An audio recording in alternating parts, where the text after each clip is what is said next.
Zero. Sa 2024 National Expenditure Program, pumasok yung ODA. 21.6 billion. Nandito, ginagyan ko ng tag. 11 projects. Pagdating sa GAB 1, General Appropriation Bill, white book with red letterings.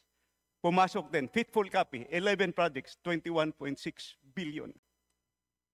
Pagdating sa GAB 3, third reading dito sa House of Representatives, binawasan ng 5.4 billion, ang naiwan 16.1 billion.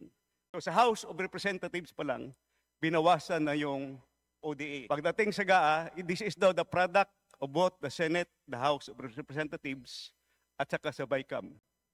Zero kinatay yung buong ODA. Nakakahiya sa ating mga foreign creditors. Punta naman tayo sa 2025.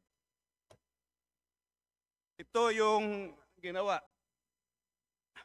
As is, yung proposal, National Expenditure Program, 11 projects, foreign funded, 11 total of 27.5 billion.